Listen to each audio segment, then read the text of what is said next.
그렇지 않습니다. 자기 뼈가 충분히 좋은 분들이 많거든요. 그런 경우는 당연히 임플란트만 심으면 되고요. 뼈가 모자라다면 힘들어도 뼈 이식을 하는 게, 임플란트는 1, 2년 쓰는 게 아니라 10년, 20년, 30년까지 쓰는 거기 때문에 그런 경우 뼈 이식을 하고요.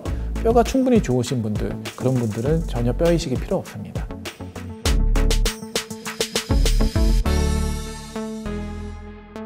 네, 가능합니다.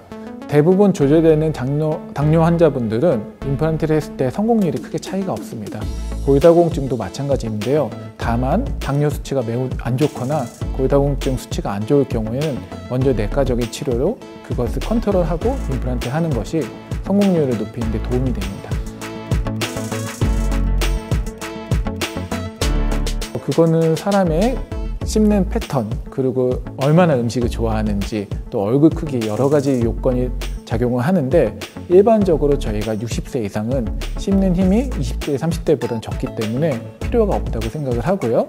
20대, 30대, 40대 분들은 조금 더 있는 것이 음식을 잘 씹기 때문에 권장을 해요.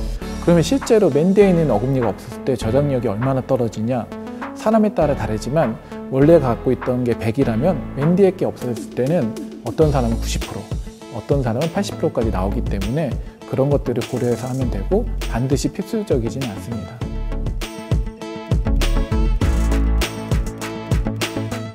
네, 뼈이식 종류는 크게 4가지로 생각하면 돼요. 자기뼈, 그다음에 동종골, 같은 사람의 뼈, 그 다음에 이종골, 동물의 뼈, 그 다음에 합성골, 만든 뼈, 4가지가 있는데, 자기뼈가 가장 좋아요. 하지만 자기뼈를 채취할 수 있는 양이 한계가 있고, 그걸 너무 많이 채취한다면 오히려 임플란트 하는 것보다 뼈를 채취한 부위가 더 아플 수 있기 때문에 자기뼈는 최소한만 쓰는 게 요즘의 추세고요.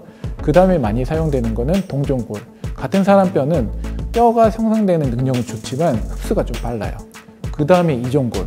다른 동물의 뼈는 뼈가 생성되는 능력은 적지만 볼륨 유지가 좋아요. 그래서 앞니같이 볼륨이 좀 필요한 데는 이종골, 동물의 뼈를 많이 쓰고요.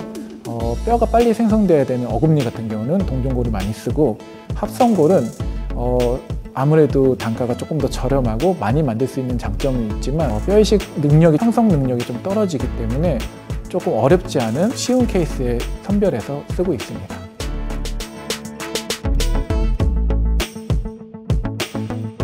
네, 당연히 안 좋습니다. 물론 기적적으로 변하지 않는 분들도 있지만 대부분 치아 하나가 빠지면 그 옆에 있는 치아들, 그 위에 있는 치아까지 모든 치아가 그쪽으로 쓰러지게 됩니다. 그럼 쓰러지면 음식물이 더 많이 끼고 옆에 있는 치아들도 망가지게 되고요. 쓰러질수록 치아의 배열이 흐트러지기 때문에 임플란트를 했을 때도 올바른 위치로 임플란트를 신기가 어려워집니다. 그래서 치과 치료는 가장 빨리 하는 게 가장 좋습니다.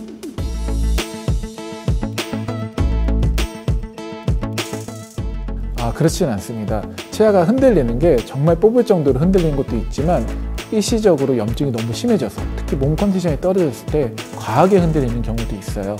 그런 경우는 원인을 해결해주고 잇몸 치료를 하면 흔들림을 잡을 수 있어요.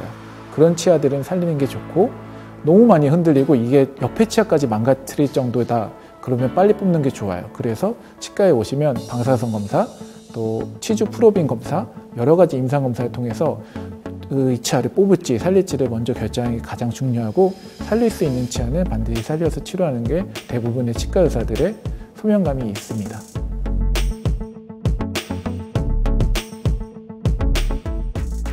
술이 웬만큼 깼다면 큰 상관은 없을 것 같지만요.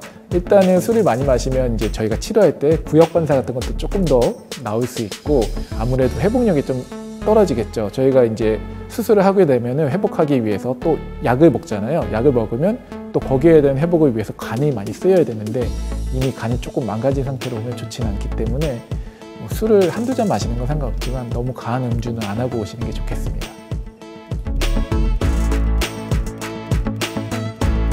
일단 첫 번째로 임플란트 좀 더 권해드리는데, 브릿지가 더 좋은 케이스들이 있어요. 어떤 거냐면, 임플란트의 가장 큰 장점은 빠진 치아, 양옆의 치아를 건드리지 않는 건데, 이미 양옆의 치아들이 크라운이라고 입이 씌워져 있어요. 그리고 임플란트 했을 때 너무 많은 뼈이식이 들어가고 환자분이 힘들다 하면 옆에 있는 치아는 이미 씌워져 있기 때문에 그것만 뜯어내고 브릿지를 꼈을 때 쉽게 치료되는 경우들이 있거든요.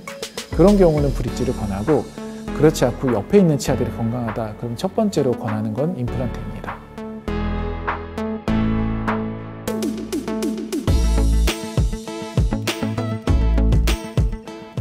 임플란트를 무조건 뽑아야 되는 건 아닙니다. 우리가 치아가 조금 망가져도 뽑지 않고 잇몸치료로 해서 살려 쓰잖아요. 임플란트도 새로운 치아라고 생각하면 되기 때문에 약간 망가진 임플란트는 충분히 잇몸치료를 해서 건강하게 사용할 수 있습니다. 하지만 임플란트의 가장 큰 단점은 그 임플란트 전체 길이 중에 10분의 1만 뼈에 붙어 있어도 흔들리지 않아요. 그럼 그게 망가졌는지 잘 모르거든요. 그래서 정기적인 검진을 받아서 그 전에 한번 처치를 하는 게 중요하고요. 어느 정도까지 망가진 임플란트는 충분히 저희가 잇몸 치료를 해서 유지할 수 있다. 그렇기 때문에 너무 늦지 않게 정기적인 검진을 받는 게 중요합니다.